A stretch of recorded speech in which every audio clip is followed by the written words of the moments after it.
Hello students, class 12th physics chapter 2 electrostatic potential and capacitance. आज हम इसके MCQ आगे कंटिन्यू करते हैं।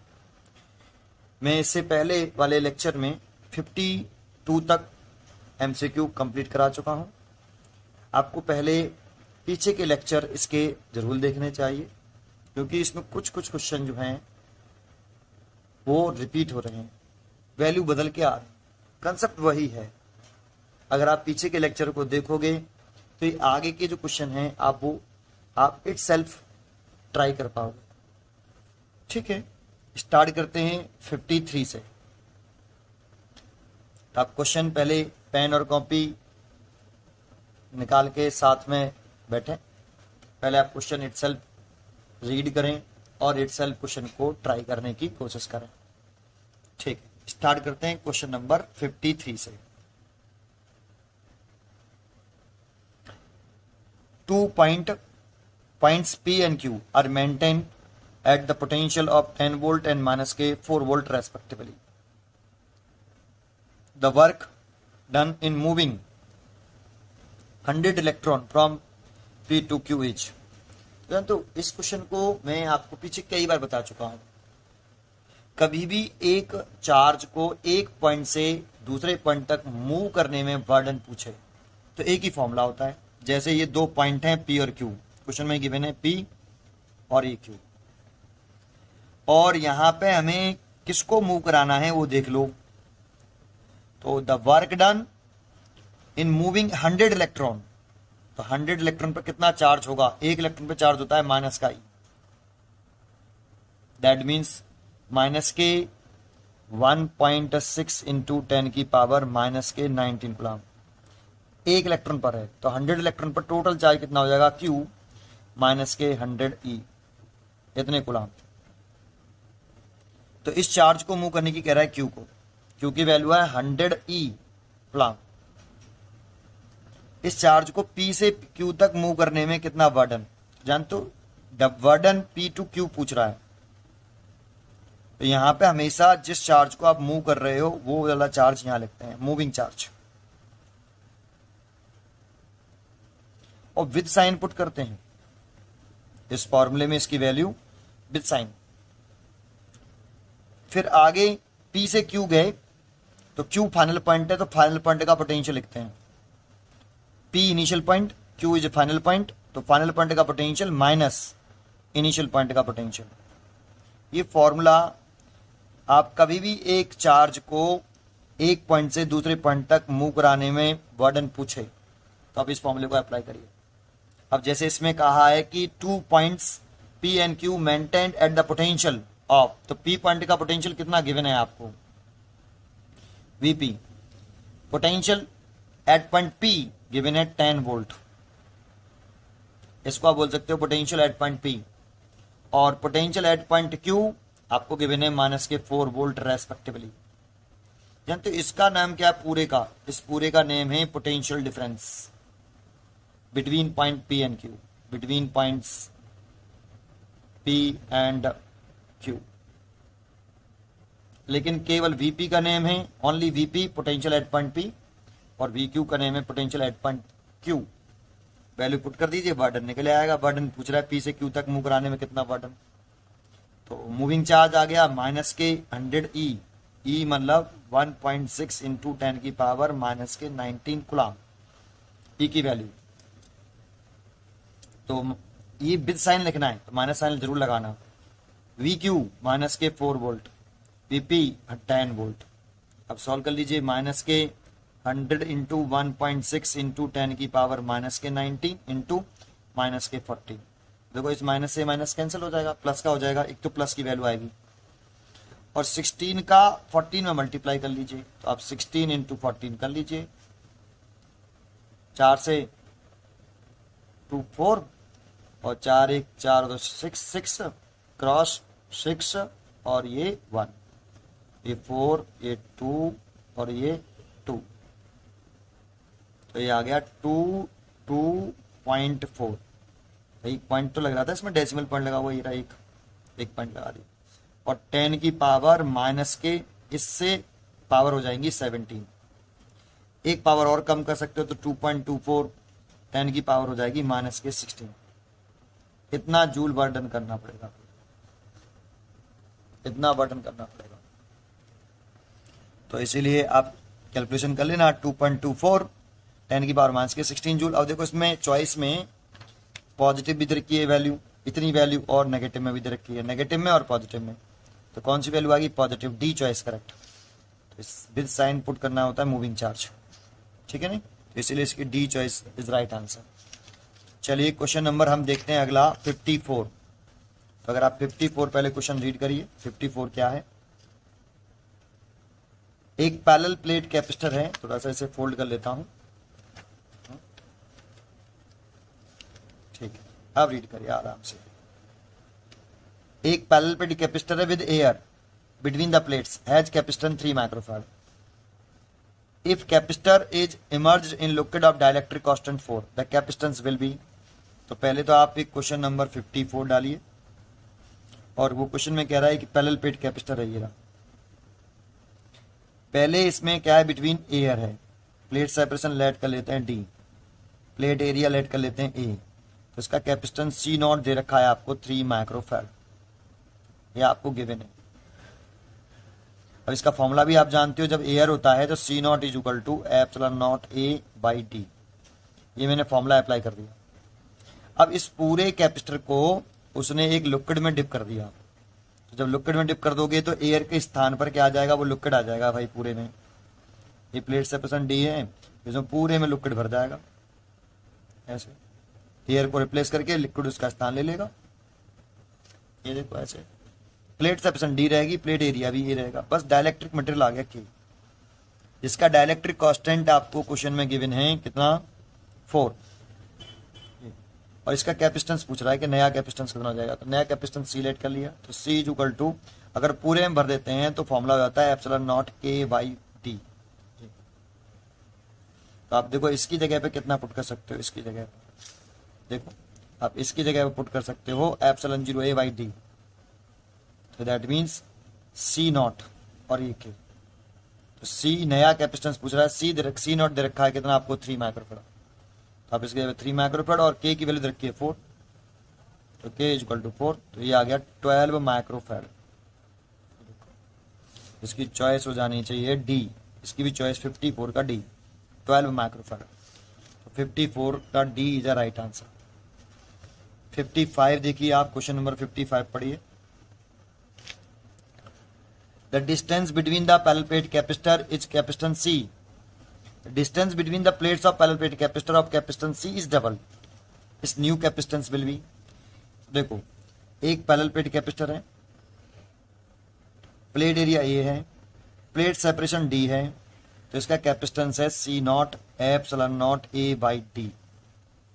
अब वो आप क्वेश्चन में कह रहा है कि अगर कैपेसिटेंस की जो प्लेट सेपरेशन है, डिस्टेंस बिटवीन द प्लेट्स, उसको डबल कर दें, मतलब डी को 2D कर दें, प्लेट एरिया चेंज नहीं करा, बस प्लेट सेपरेशन जो है डी से बढ़ा के 2D कर दिया, तो कैपेसिटेंस, नया कैपेसिटेंस पर क्या इफेक्ट पड़ेगा ये पूछ रहा है। तो देखो नया कैपेसिटेंस सी लिखें, सी लिख लेते हैं, ये सी नॉट माना है। तो अब एप्सिलॉन नॉट ए, पहले देखो प्लेट एरिया चेंज किया नहीं है तो यही रहेगा। प्लेट सेपरेशन पहले डी थी, अब इस प्लेट सेपरेशन को उसने 2D कर दिया, तो डी को रिप्लेस करके 2D कर दो, कैपेसिटेंस चेंज हो जाएगा। तो आप देखो इसकी जगह पर आप क्या लिख सकते हो, इसकी जगह पर, इसकी जगह पर। तो देखो आपको हमने क्वेश्चन गलत किया है, शुरुआत में उसने कैपेसिटेंस इसका सी दे रखा था बेटा, इसका कैपेसिटेंस सी दे रखा है इनिशियल, इसको आप सी डैश लेट करिए, ये सी डैश हो गया है ना, ये सी दे रखा है बेटा, गिवन ही सी है, ये कैपेसिटेंस सी था, फिर उसकी सेपरेशन डबल कर दी, तो नया कैपेसिटेंस कितना हो जाएगा? तो इसे c epsilon not a by d, नया कैपेसिटेंस सी डैश मान लो। इसकी जगह पर आप क्या पुट कर दो, इसकी जगह पर सी बाई 2, तो नया कैपेसिटेंस सी बाई 2। और फिर वैसे भी सी का डी के साथ रिलेशन इनवर्स रिलेशन है, इसको आप डबल करोगे तो ये आधा हो जाएगा, सीधा सा सेंटेंस है, हाफ हो जाएगा। तो बी चॉइस 55 का बी इज राइट आंसर, ठीक है। तो चलिए 55 भी हो गया, 56 चलते हैं। 56 क्वेश्चन देखिए, 56 याद करने वाला क्वेश्चन है, और ये कैपेसिटेंस का पहला ही फॉर्मूला ही होता है 56 आप क्वेश्चन देखिए आप, इजी है, आपको पढ़ते ही आंसर आ जाएगा। Which of the following is the correct relation among the capacitance, potential and charge. तो ये तो रिलेशन ही होता है कि चार्ज का पोटेंशियल के साथ डायरेक्ट रिलेशन। प्रोपोर्शनल टर्म उठाते हैं तो एक कांस्टेंट टर्म आता है C, तो Q is equal to CV, where C is a proportionality constant जिसका नेम रखते हैं हम कैपेसिटेंस। तो आपने फॉर्मूला पढ़ा हुआ Q is equal to CV। ठीक है, तो ये 56 का A इज राइट आंसर। 57 देखते हैं। What is the area of plate of 3 microfarad capacitor plate capacitors if the separation between the plates is 5 millimeter? ये भी फॉर्मूला डायरेक्ट लगाना है। अगर आपको इसका प्लेट एरिया पूछ रहा है आपसे कि इसका प्लेट एरिया क्या है, और इसका कैपेसिटेंस दे रखा है आपको C3 फैराड दे रखा है, माइक्रो में नहीं है। अगर माइक्रो में होता तो इसे चेंज करना पड़ता, इसका भी ध्यान रखना हमेशा। अगर माइक्रो में होता तो 3 × 10⁻⁶ फैराड करना पड़ता। प्लेट सेपरेशन 5 मिलीमीटर है, तो देखो ये प्लेट सेपरेशन D 5 मिलीमीटर दे रखी है, इसे चेंज करना पड़ेगा हमें लिखना पड़ेगा 5 1 मिलीमीटर में 1 मिलीमीटर में 10⁻³ मीटर होते हैं, तो 10⁻³ मीटर। और एयर है कुछ का ही नहीं, तो एयर ही मान लेंगे। तो कैपेसिटेंस का फॉर्मूला होता है C = ε0A/d।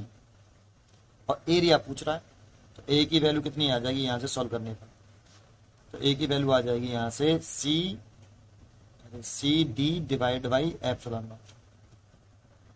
वैल्यू पुट कर दो, सॉल्व कर लो। सी की वैल्यू है आपकी 3। अगर ये माइक्रोफैराड में होता तो फैराड में चेंज करना नहीं भूलना। डी मिलीमीटर में तो चेंज कर लिया 5 × 10⁻³ ε0 की वैल्यू याद है, ε0 की वैल्यू लर्न होती है, तो इसकी वैल्यू होती है 8.85 10⁻⁻12 लर्न होनी चाहिए ε0 की वैल्यू, है ना। देखो जरूरत पड़ी है। अब इसे आप सॉल्व करिए, तो सॉल्व करने पर आप सॉल्व करके देखना, इसका आंसर आ रहा है 1.694 10⁹ मीटर स्क्वायर। इसकी जो चॉइस है आप सॉल्व कर लेना इसको, 1.694 10⁻+9 मीटर स्क्वायर ए चॉइस है। 57 का ए इज द राइट आंसर। ठीक है, टाइम वेस्ट नहीं करेंगे। 57 का ए। अगला आगे देखते हैं 57A। 58 आपको कैलकुलेशन में हम टाइम वेस्ट नहीं करेंगे बेटा, कि हम कैलकुलेशन में करने में लगे हुए हैं, है ना, वो नहीं करेंगे, टाइम बेकार नहीं करेंगे।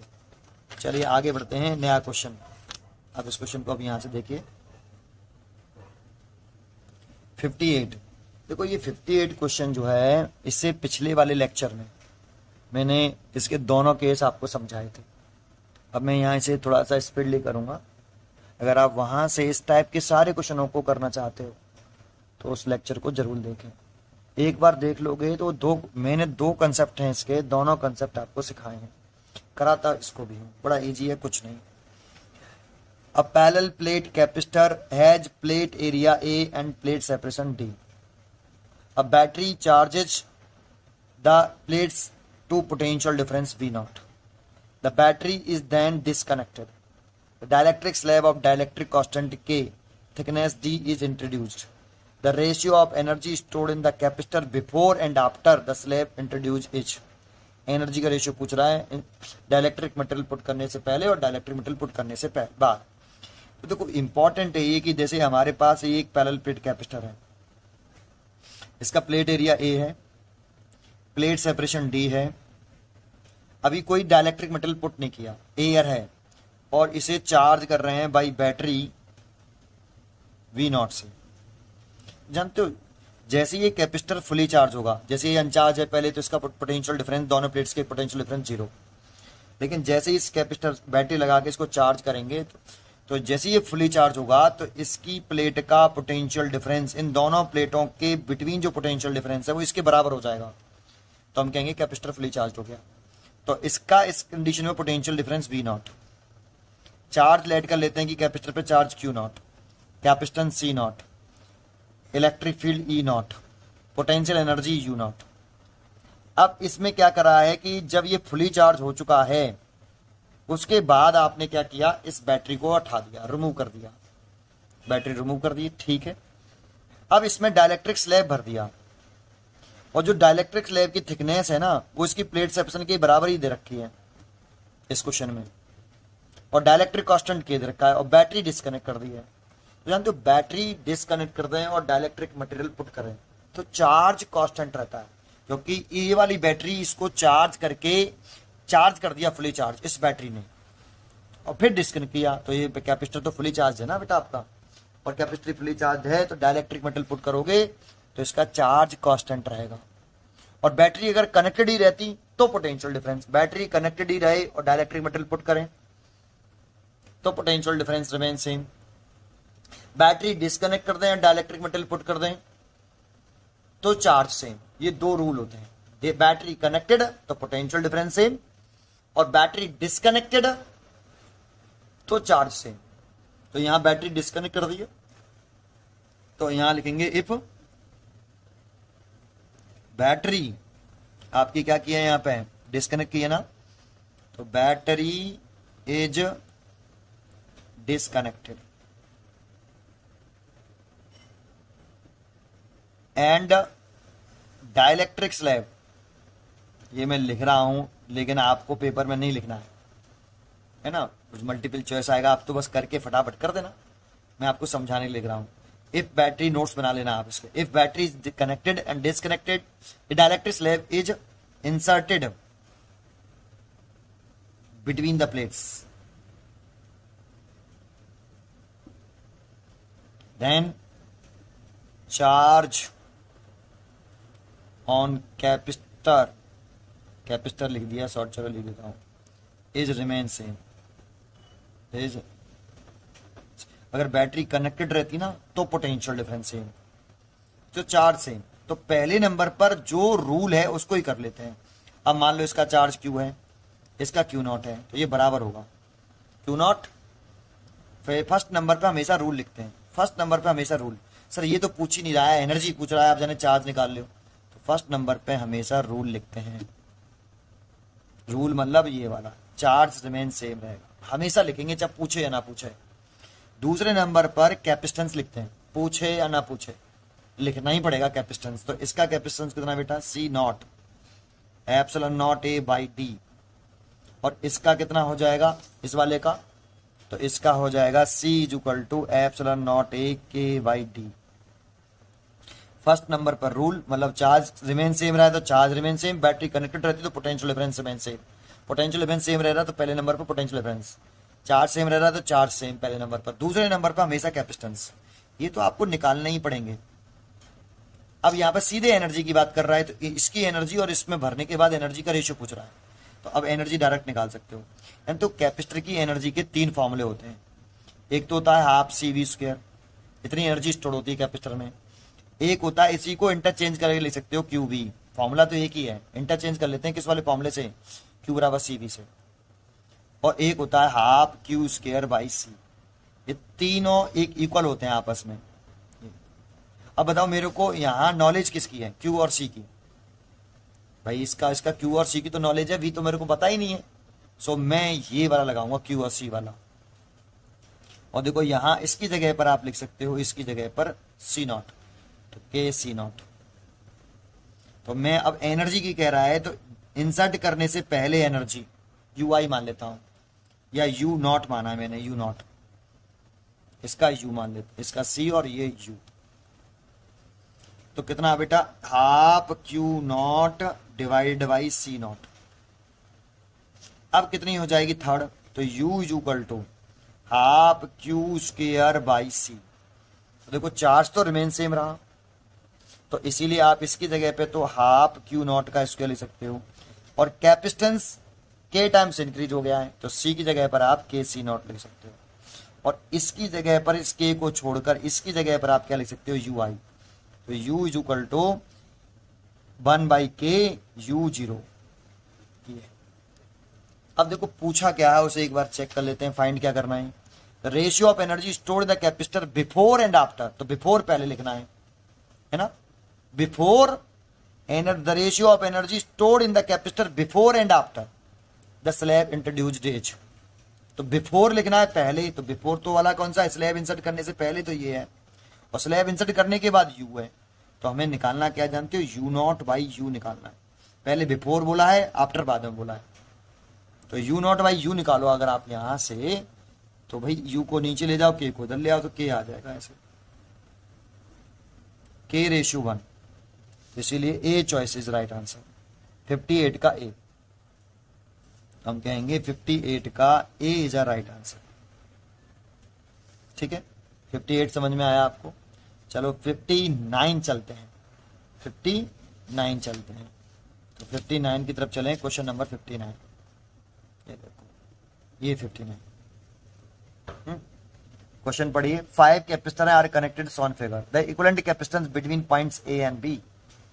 देखो बड़ा सिंपल होता है, ये बहुत इजी क्वेश्चन है। दो तरीके के क्वेश्चन मोस्टली 11th के उसमें हैं, कई कैटेगरियां होती हैं, उसकी एक कैटेगरी क्या है जरा समझाता हूं। तो सबसे पहले तो आपको देखो एक होता है ऐसे, एक कैटेगरी क्वेश्चन की ये होती है, करने के लिए तो मैं 2 मिनट में कर दूंगा, अगर आपको नहीं आता है तब भी आप उसे सीख सकते हो। एक कैटेगरी ऐसे है, इसके अंदर भी एक बना सकते हो। और चल अब उसने कहा कि find the equivalent capacitance between point A and B. तो देखो इसमें ये एक बड़ा डिब्बा, बड़ा सर्किट कह सकते हो या बड़ा डिब्बा कह सकते हो, ये बड़ा डिब्बा, उस बड़े डिब्बे के अंदर एक छोटा डिब्बा, उसके अंदर भी एक छोटा डिब्बा। एक क्वेश्चन इस तरह से आता है, एक के अंदर एक, एक के अंदर एक, एक के अंदर एक। जानते हो स्टार्टिंग कहां से करनी चाहिए, छोटे वाले से, कि पहले इन कैपेसिटर का इस वाले कैपेसिटर का इस वाले कैपेसिटर का कॉम्बिनेशन करके बना दो एक, फिर ये वाला डिब्बे को खत्म करना चाहिए, फिर सबसे बड़ा डिब्बा का कॉम्बिनेशन करना चाहिए। एक क्वेश्चन तो ये होता है। दूसरा क्वेश्चन देखो, जैसे ये दे रखा है, ये सेकंड कैटेगरी का है। ऐसे जैसे इसने बनाया, ये क्या ये इस तरह का है बेटा, ये इसने इस तरह से बनाया,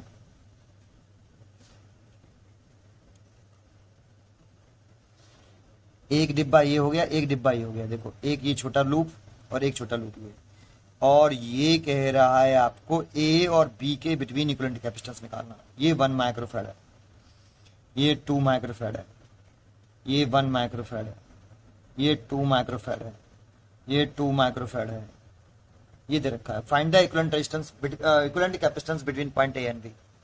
तो हमें सबसे पहला काम तो क्या करना होता है, एक बैटरी जोड़नी होती है। ये प्लस और ये माइनस। पहले उन कैपेसिटर की सारी प्लेट को पॉजिटिव चार्ज कर दो जो पॉजिटिव से कनेक्टेड है, डायरेक्ट कनेक्टेड है। तो देखो ये वाली प्लेट डायरेक्ट कनेक्टेड है बैटरी के पॉजिटिव टर्मिनल से, ये वाली भी डायरेक्ट कनेक्टेड है, देखो डायरेक्ट कनेक्टेड है ऐसे, और ये वाली भी डायरेक्ट कनेक्टेड है। फिर अब और कोई पॉजिटिव डायरेक्टली कनेक्टेड नहीं है, बीच में गैप आ गया। अब नेगेटिव को देख लो, तो ये वाली प्लेट डायरेक्ट नेगेटिव से कनेक्टेड है, और ये वाली प्लेट भी डायरेक्ट नेगेटिव से कनेक्टेड है। कर दी। फिर उसके बाद आपको यहां जब ये सारी कनेक्टेड हो जाए, पॉजिटिव से पॉजिटिव और नेगेटिव से नेगेटिव, डायरेक्टली जो कनेक्टेड है उन पर साइन दे दो। फिर इंडक्शन से दो करते हैं, यहां से एक चार्ज चलता है क्यू। देखो ये चार्ज ए से एंटर किया है सर्किट के अंदर, तो बी से वापस आना चाहिए, जितना चार्ज गया है उतना ही वापस आना चाहिए इस वाले पॉइंट से, बी से। तो आपको इस चार्ज को फ्लो कराना है, यहां से 3 पार्ट में डिवाइड हुआ चार्ज, इस जगह पे चार्ज आके ये देखो डॉट बना लो, और ये 3 पार्ट्स में डिवाइड हो रहा है। ये प्लस से आगे बढ़ा रहे हैं इसको, माइनस आएगा, इंडक्शन से अपोजिट चार्ज आता है, +2 माइनस, ये चला आ रहा है। माइनस से कैसा आएगा प्लस, इस वाले माइनस से प्लस, प्लस से माइनस, ऐसे इधर से आ रहा है ये प्लस से माइनस, और ये दोनों चार्ज, इधर से आने वाला चार्ज और इधर से आने वाला चार्ज यहाँ पर मीट कर गए। और फिर ये वाले माइनस से देखें तो ये वाला माइनस से प्लस, और इस वाले माइनस से देखें तो ये माइनस से प्लस, और ये दोनों देखो ये दोनों चार्ज यहाँ पर मीट करें। अब ये इधर से आ रहा है और ये इधर से आ रहा है, और ये दोनों चार्ज यहाँ पर मीट करके फिर दोबारा से क्यू बना लेंगे, और ये चार्ज का डिस्ट्रीब्यूशन हो गया। अब कॉम्बिनेशन किससे कहां से शुरू करें, इंपॉर्टेंट होता है। कॉम्बिनेशन करना स्टार्ट कहां से करें, पहले इनका कॉम्बिनेशन करें या इनका करें, ये बहुत इंपॉर्टेंट रोल प्ले करता है। अगर आपको ये और अच्छी तरीके से समझने हैं तो फिजिक्स एसपीसी संदीप सर पर, Sandeep sir equivalent capacitance by Sandeep sir आप डालोगे तो वहां पे डिटेल में समझाया है। ठीक है, तो जरा ध्यान दीजिए, हमेशा जो दो पॉइंट, जिन दो पॉइंटों के बिटवीन इक्विवेलेंट कैपेसिटेंस पूछे उसे दूर वाले लूप से कॉम्बिनेशन करना शुरू करते हैं। तो दूर वाला लूप ये है या ये है, किससे दूर वाला? इन दोनों पॉइंटों, जिन दो पॉइंट के बिटवीन इक्विवेलेंट कैपेसिटेंस पूछ रहा है उन दोनों पॉइंट से दूर वाला लूप। तो दूर वाला लूप फर्स्ट या सेकंड? तो मैं कहूंगा सेकंड। तो इसीलिए इस लूप में जो कैपेसिटेंस हैं उनका कॉम्बिनेशन पहले करना चाहिए। तो शुरू करते हैं इस लूप में। तो देखो ये दोनों किस कॉम्बिनेशन में हैं, ये वाले। तो देखो ये नेगेटिव से पॉजिटिव कनेक्टेड है, इस कैपेसिटर की नेगेटिव प्लेट और इस कैपेसिटर की पॉजिटिव प्लेट कनेक्टेड है। अगर ऐसा हो तो सीरीज। अगर एक कैपेसिटर की पॉजिटिव प्लेट, एक की पॉजिटिव प्लेट दूसरे के पॉजिटिव प्लेट से कनेक्टेड है, प्लस से प्लस कनेक्टेड है या फिर माइनस से माइनस कनेक्टेड है, एक कैपेसिटर की, वन कैपेसिटर की प्लेट दूसरे सेकंड कैपेसिटर की पॉजिटिव प्लेट से कनेक्टेड है, नेगेटिव से नेगेटिव कनेक्टेड है, तो पैरेलल है। तो देखो ये नेगेटिव, इस कैपेसिटर की नेगेटिव प्लेट इस कैपेसिटर की पॉजिटिव प्लेट से, तो ये सीरीज में है। अगर इन दोनों को देखें तो देखो ये प्लस का है, ये भी प्लस का है, तो ये पैरेलल में है। इन दोनों को देखें तो इसकी नेगेटिव प्लेट, ये नेगेटिव, इसे भी पैरेलल में है। पहले किसको कॉम्बिनेशन करना चाहिए, इन दोनों का या इन दोनों का या इन दोनों का? तो जानते हो ये डॉट लगाए, ये कहाँ लगाते हैं? जहां चार्ज डिवाइड होता है या मीट करता है। तो यहाँ पे चार्ज डिवाइड हो रहा है और यहाँ पे मीट कर रहा है, तो पहले बिना डॉट, जिनके बीच में डॉट नहीं है उनका कॉम्बिनेशन करना चाहिए। एक पॉइंट हो गया। तो देखो इन दोनों के बीच में ये डॉट आ रहा है, कॉम्बिनेशन नहीं करना चाहिए पहले। इन दोनों के बीच में एक डॉट आ रहा है, इनका कॉम्बिनेशन नहीं करना चाहिए पहले। इन दोनों के बीच में कोई डॉट नहीं है, तो इन दोनों को कॉम्बिनेशन करके खत्म कर दो। सीरीज में है तो 2 और 2 का सीरीज करेंगे तो 1/c डैश 1/2 प्लस 1/2, तो 2/2 दैट मीन्स 1/c डैश, तो c dash is equal to 1 microfarad. इन दोनों में से एक हटा दो, मैंने जैसे ये हटा दिया, कनेक्ट कंप्लीट कर लिया ये, और इसकी वैल्यू चेंज करके कितना कर लो, 1 माइक्रोफैराड। ठीक है, अब ये और ये किस कॉम्बिनेशन में है? सर इनके बीच में तो डॉट है, तो ये लूप फिनिश करना है, ये सेकंड लूप बिल्कुल फिनिश करना है। तो अब ये पैरेलल कॉम्बिनेशन में दोनों, देखो ये वाले, अब ये वाले दोनों पैरेलल कॉम्बिनेशन में, ये वाले और पैरेलल कॉम्बिनेशन में है, समझ में आ गया ना बेटा? ये दोनों पैरेलल कॉम्बिनेशन में, ये वाले, तो इनका पैरेलल कर लो। तो पैरेलल कितना करेंगे बेटा? पैरेलल कॉम्बिनेशन करें तो इसका 1 है और इसका भी 1 है, तो 2 हो जाएगा। तो अब इसमें से ये डिलीट कर दिया मैंने, ये वाला, तो डायग्राम देखो ऐसे हो गया। कोई सा भी एक डिलीट कर दो बेटा, 1 और 1 2 हो गया, तो 2 माइक्रोफैराड और ये 2 माइक्रोफैराड। भाई पैरेलल कॉम्बिनेशन में फॉर्मूला होता है C1 + C2, तो 1 + 1 देन 2 माइक्रोफैराड, ये बना लिया। और ये आपका 1 माइक्रोफैराड, ये बैटरी थी, ये ए पॉइंट था, ये बी पॉइंट। दोबारा से डिस्ट्रीब्यूशन नहीं करना होता है, साइन नहीं लगाने होते हैं, बस साइन लगा लो जो लग रहे थे, जो भी लग रहे थे वो। अब देखो एक डॉट यहाँ आएगा, यहाँ से चार्ज आएगा, 2 पार्ट में डिवाइड होगा।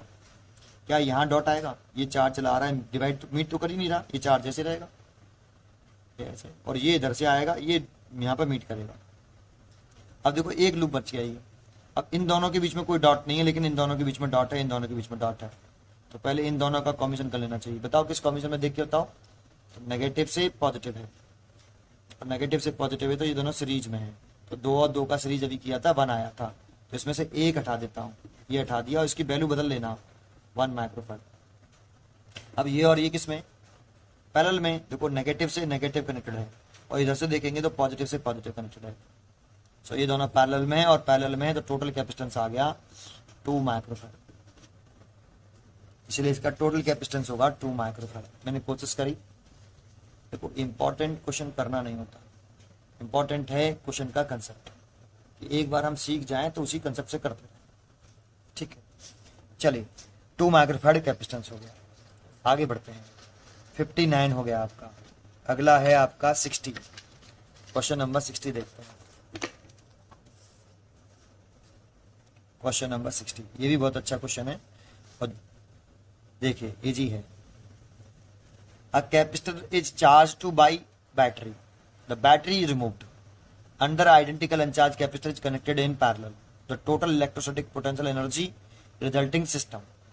अच्छा क्वेश्चन है काफी, है ना, जरा ध्यान दें। एक कैपेसिटर है ये रहा, लेड कर लिया, इसका कैपेसिटेंस सी है, गिवन तो है नहीं है। एक बैटरी से इसे चार्ज कर रहे हैं, तो लेड कर लो, कितने पोटेंशियल डिफरेंसेस बैटरी का भी। तो इसको चार्ज किया तो चार्ज कर लिया भाई, इसको ये लो चार्ज कर लिया। चार्ज कितना आया इस कैपेसिटर पर, क्यू। तो क्यू इज इक्वल टू कितना हुआ, सी वी। फॉर्मूला लगा दी, q is equal to c v. तो इसको चार्ज आया इतना। अब इस बैटरी से इफ चार्ज करने के बाद, इफ बैटरी क्या कर दी, चार्ज करने के बाद बैटरी इज रिमूव्ड, तो अब इस बैटरी रिमूव कर दी, तो अब ये हमारे पास कैपेसिटर आ गया ये वाला। इसे चलो C1 मान लेता हूं पहले, जिसका कैपेसिटेंस C था। तो ये C1 इसका कैपेसिटेंस C, तो इस पर चार्ज कितना आया, Q बराबर CV। ये चार्ज कैपेसिटर है। अब कह रहा है अंडर आइडेंटिकल अनचार्ज कैपेसिटर, तो एक हमारे पास दूसरा कैपेसिटर है लेकिन वो अनचार्ज है, इस पर कोई चार्ज नहीं है, Q2 0। चलो इसे भी Q1 मान लेता हूं, तो इसे Q1 is equal to CV। इस पर ये अनचार्ज कंडक्टर, देखो साफ साफ लिख रहा है अनचार्ज कैपेसिटर, अनचार्ज है लेकिन आइडेंटिकल होने की वजह से इसका कैपेसिटेंस C2 बराबर C। तो ये देखो, ये पहले इसे डिस्कनेक्ट किया, बैटरी रिमूव करी, ये आ गया, इसे चार्ज कर लिया था बैटरी से, एक अंडर अनचार्ज कैपेसिटर है। अब इन दोनों को पैरेलल कॉम्बिनेशन में कनेक्ट कर रहे हैं, इन दोनों को कनेक्ट करने की कह रहा है पैरेलल कॉम्बिनेशन में। देखो आप इस कैपेसिटर को, ये C1 है, ये प्लस चार्ज कैपेसिटर है ऐसे, और ये अनचार्ज कैपेसिटर है ऐसे। जैसे ही कनेक्ट करेंगे तो जानते हो इसका जो चार्ज है वो इधर से इधर फ्लो करने लगेगा, ये डिस्चार्ज होने लगेगा, ये चार्ज होने लगेगा। तो आफ्टर चार्ज का जो डिस्ट्रीब्यूशन इस तरह से होगा कि जैसे इनके पोटेंशियल बराबर होंगे, जब चार्ज इधर से इधर आएगा तो इसका पोटेंशियल बढ़ेगा, इसका पोटेंशियल घटेगा। तो इसका पोटेंशियल जैसे इक्वल होंगे तो इसको बोलते हैं कॉमन पोटेंशियल। इसको VC कह लेता हूं क्योंकि V मैं पहले भी लेट कर चुका हूं, तो ये कॉमन पोटेंशियल बोल देता हूं। जैसे ही इनके पोटेंशियल सेम हो जाएंगे, चार्ज का फ्लो होना स्टॉप हो जाएगा। अब ये चार्ज हो चुका होगा, अब इस पे चार्ज आफ्टर कनेक्शन, इस पे चार्ज Q1 डैश, इस पे चार्ज Q2 डैश। चार्ज नहीं मालूम कितने हैं लेकिन इनके पोटेंशियल जरूर सेम हो गए, VC और VC आया, ठीक है। कैपेसिटेंस तो C था ही। तो देखो अब वो कह रहा है the total electrostatic potential energy of resulting system, तो ये सिस्टम बन गया आपका। इसमें तो एक सिस्टम ये था कनेक्ट करने से पहले, ये कनेक्ट करने से पहले एक सिस्टम बना, और एक कनेक्ट करने के बाद ये सिस्टम बना। तो इसकी एनर्जी और इसकी एनर्जी में क्या फर्क पड़ा ये पूछ रहा है। सिंपल है, टफ नहीं है, बस समझ में आ जाए क्या करना है। तो देखो इसकी बिफोर कनेक्शन, ये बिफोर कनेक्शन है और ये आफ्टर कनेक्शन। तो आप बिफोर कनेक्शन का डायग्राम ये है और आफ्टर कनेक्शन का डायग्राम ये है। तो आप before connection, connecting the capacitor, connecting लिख दो, बिफोर कनेक्टिंग, दैट मीन्स इसकी बात कर रहे हैं, अभी कनेक्ट नहीं किए। तब सिस्टम की एनर्जी UI मान लेते हैं। तो इसकी कितनी है भाई, फॉर्मूला देखो यहां U बराबर Q1 का square divided by C1। Potential energy का फॉर्मूले जो है अभी मैंने अभी थोड़ी देर पहले ही बताए थे, एक होता है हाफ CV स्क्वायर, एक होता है half Q square by C, और एक होता है हाफ QV। अब देखो मेरे पास यहाँ चार्ज और कैपेसिटेंस के बारे में नॉलेज है, यहाँ पर भी चार्ज और कैपेसिटेंस के बारे में नॉलेज है, सो मैं इसी से करूंगा बेटा। UI आया Q1, Q1 कितना है भाई 1/2, Q1 कितना है देखो CV, तो मैं लिख दूंगा Q1 की वैल्यू CV है, तो CV C का स्क्वायर V का स्क्वायर, और C1 की वैल्यू कितनी है C, C1 is equal to C, तो मैं C1 की वैल्यू लिख दूंगा C, C से C कट गया, कितना आ गया हाफ CV स्क्वायर। और जानते हो प्लस इसका लिखता तो इस पर तो चार्ज ही 0 है, अगर इसका मैं लिखना चाहूँ हाफ इस वाले कैपेसिटर का भी, तो Q2 by divide by C2। अब C2 तो C है लेकिन Q2 तो 0 है ना, और Q2 अगर 0 है तो ये तो 0 ही होने वाला है ये वाला। तो इसीलिए इसकी इनिशियल सिस्टम की कनेक्ट करने से पहले एनर्जी आएगी वो हाफ CV स्क्वायर आएगी, हाफ CV स्क्वायर। अब आफ्टर कनेक्शन निकालना चाहते हैं अगर सिस्टम की एनर्जी, तो वो कैसे निकालेंगे। अब इस पे चार्ज कितना है आफ्टर कनेक्शन पता नहीं, भाई चार्ज का रीडिस्ट्रीब्यूशन होगा, ये अनचार्ज था, ये चार्ज था, तो चार्ज इधर से इधर फ्लो करने लगेगा। अब कितना ट्रांसफर हुआ हमें क्या मालूम, लेकिन चार्ज का ट्रांसफर कब तक होगा, जब तक कि दोनों के पोटेंशियल सेम नहीं हो जाए। इसको कॉमन पोटेंशियल बोलते हैं। तो सबसे पहले आप इस कॉमन पोटेंशियल के लिए निकाल लो, दोनों का पोटेंशियल डिफरेंस बराबर हो गया। तो कॉमन पोटेंशियल का फॉर्मूला होता है VC is equal to Q1 plus Q2 divide by C1 plus C2। यहां बिफोर कनेक्शन टोटल चार्ज, वैसे आपको बता दूं after connection before connection total charge equal ही होगा, चार्ज कंजर्व ही रहता है। एक कैपेसिटर से इस कैपेसिटर का चार्ज चेंज हो गया, इसका भी चेंज हो गया है, पहले Q1 था इसका 0 था, लेकिन अब चेंज हो गया, लेकिन पूरे सिस्टम का चार्ज कंजर्व ही रहेगा। तो अब ये बिफोर कनेक्शन चार्ज के बारे में हमारे पास नॉलेज है, इसलिए ये लिख लिया। फॉर्मूला भी यही होता है। तो आप वैल्यू पुट कर दो, देखो Q1 की वैल्यू तो कितनी है CV, Q2 की वैल्यू कितनी है 0। भाई इस पे तो कितना चार्ज है Q1 Q' की वैल्यू तो अननोन है ना, वो तो लेट कर लिया मैंने, divide by C plus C। तो ये हो जाएगा कॉमन पोटेंशियल आ जाएगा CV/2C। तो ये C से C कैंसिल हो जाएगा, ये V/2। तो ये कॉमन पोटेंशियल आ गया। अब पूरे सिस्टम की पोटेंशियल निकाले हैं, तो पूरे सिस्टम में दोनों कैपेसिटर आते हैं। दोनों कैपेसिटर की देखो, अब चार्ज के बारे में नॉलेज नहीं है हमें, ये लेट किए हुए हैं। सी के बारे में नॉलेज है, तो ये वाला फॉर्मूला लगाना हाफ CV²। तो पहले कैपेसिटर की लिखेंगे तो C VC का स्क्वायर, इसका कैपेसिटेंस C है, C1 बराबर C और पोटेंशियल VC है, और इसका कैपेसिटेंस भी C2 बराबर C और पोटेंशियल VC है। हाफ C VC का स्क्वायर और हाफ C VC का स्क्वायर। तो ये C VC का स्क्वायर, हाफ आधा ये पूरा हो गया। तो C तो C है, VC की वैल्यू निकाली मैंने V/2, इसका स्क्वायर करेंगे तो V²/4, VC की वैल्यू V/2 पुट करेंगे तो V²/4। अब देखो ये फाइनल पोटेंशियल आ गई। तो कितने टाइम्स बढ़ी है घटी है, तो घट गई है। देखो इसको ऐसे लिख सकते हो, हाफ और हाफ CV², तो हाफ C UF। तो डिक्रीज हुई या इंक्रीज हुई, डिक्रीज हो गई। कितने टाइम्स डिक्रीज हुई, 2 टाइम्स डिक्रीज हो गई। हम लिख सकते हैं, देखो इसमें डिक्रीज बाई फैक्टर 2। भाई डिवाइड हो रहा है तो डिक्रीज, अगर ये मल्टीप्लाइड में आता तो इंक्रीज, तो डिक्रीज बाई फैक्टर 2, इसीलिए इसकी ए चॉइस 60 का ए इज द राइट आंसर। अगला क्वेश्चन है आपका 61, लेकिन इसे नेक्स्ट पार्ट में देखेंगे, ठीक है। नेक्स्ट पार्ट में, अगले पार्ट में इसको कंटिन्यू करेंगे। पढ़ते रहिए, खुश रहिए और मिलते हैं नेक्स्ट पार्ट में।